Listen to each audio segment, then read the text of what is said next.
তোপসে দে তো একটা পোস্টকার্ড। চিঠি পৌঁছতে ৩-৪ দিন লেগে যেতে পারে হিসেব করেই ফেলুদা যাওয়ার তারিখটা জানিয়েছিল কালী কিঙ্কর মজুমদারকে। আমরা সেই অনুযায়ী ৩৬৫ আপ লালগোলা প্যাসেঞ্জারে চেপে পলাশী পৌঁছলাম ১২ই নভেম্বর রবিবার সন্ধে ৬:৩০।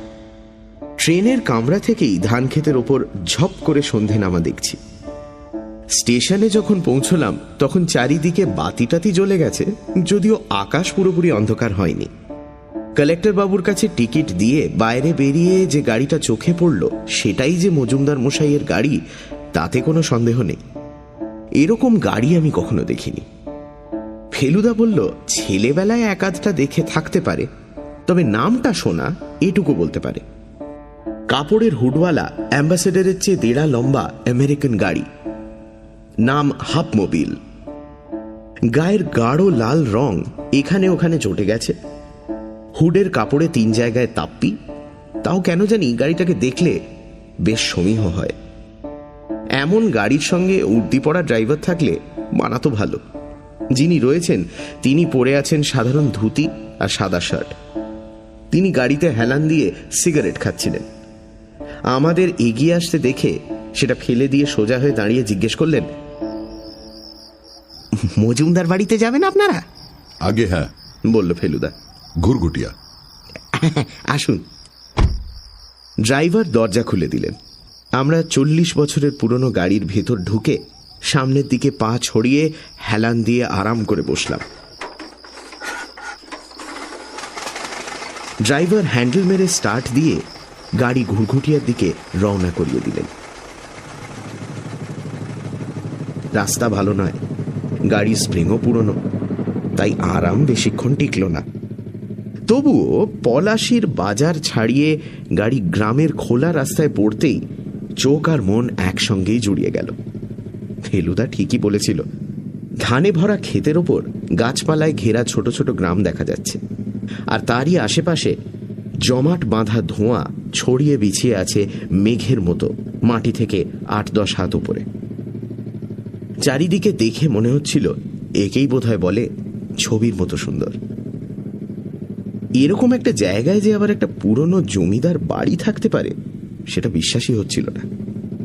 কিন্তু মিনিট ১০ চলার পর রাস্তার দুপাশের গাছপালা দেখে বুঝতে পারলাম আম জাম কাঁঠাল ভরা একটা বাগানের মধ্যে দিয়ে চলেছি।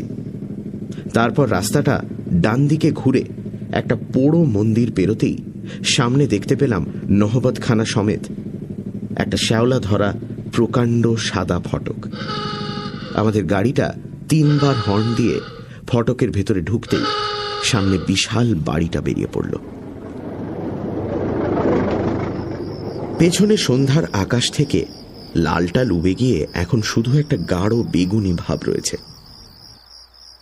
অন্ধকার বাড়িটা আকাশের সামনে একটা পাহাড়ের মতো দাঁড়িয়ে আছে।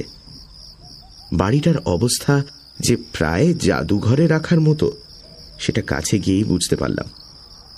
দেওয়ালে শ্যাঁতা ধরেছে, সর্বাঙ্গে পলেস্তারা খসে গিয়ে ইঁট বেরিয়ে পড়েছে। সেই ইঁটের মধ্যেও আবার ফাটল ধরে তার ভেতর থেকে গাছপালা গজিয়েছে। গাড়ি থেকে নেমে ফেলুদা প্রশ্ন করল, এদিকে ইলেকট্রিসিটি নেই বোধ হয়? আগে না, বলল ড্রাইভার। ৩ বছর ধরে শুনছি আসবে আসবে, কিন্তু এখনো পর্যন্ত আসেনি। আমরা যেখানে দাঁড়িয়েছি সেখান থেকে উপর দিকে চাইলে দোতলার অনেকগুলো ঘরের জানলা দেখা যায়, কিন্তু তার একটাতেও আলো আছে বলে মনে হয় না। ডান দিকে কিছু দূরে ঝোপঝাড়ের ফাঁক দিয়ে একটা ছোট্ট ঘর দেখা যাচ্ছে, যাতে টিমটিম করে একটা লণ্ঠন জ্বলছে। বোধহয় মালি বা দারোয়ান বা ওই রকম কেউ থাকে ঘরটাতে। মনে মনে বললাম, ফেলুদা ভালো করে খোঁজ খবর না নিয়ে কোথায় এসে হাজির হলো কে জানে। একটা লণ্ঠনের আলো এসে পড়ল বাড়ির সদর দরজা দিয়ে বাইরের জমিতে।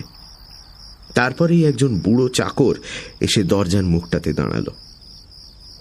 ইতিমধ্যে ড্রাইভার গাড়িটাকে নিয়ে গেছে বোধহয় গ্যারেজের দিকে। চাকরটা ভুরু কুঁচকে একবার আমাদের দিকে দেখে নিয়ে বলল, ভেতরে আসুন। আমরা দুজনে তার পেছন পেছন বাড়ির ভেতর ঢুকলাম। লম্বায় চওড়ায় বাড়িটা যে অনেকখানি জায়গা জুড়ে আছে সেটা বেশ বুঝতে পারছিলাম, কিন্তু আর সবই কেমন যেন ছোট ছোট। দরজাগুলো বেঁটে বেঁটে, জানলাগুলো কলকাতার যে কোনো সাধারণ বাড়ির জানলার অর্ধেক। ছাদটা প্রায় হাত দিলে ছোঁয়া যায়। ফেলুদাকে জিজ্ঞেস করতে বলল, 150-200 বছর আগের বাংলাদেশের গ্রামের জমিদার বাড়িগুলো বেশিরভাগই নাকি এই রকমই ছিল। লম্বা বারান্দা পেরিয়ে ডান দিকে ঘুরে সিঁড়ি দিয়ে ওপরে উঠতেই একটা আশ্চর্য নতুন জিনিস দেখলাম। ফেলুদা বলল, একে বলে চাপা দরজা। ডাকাতদের আটকাবার জন্য এরকম দরজা তৈরি হতো।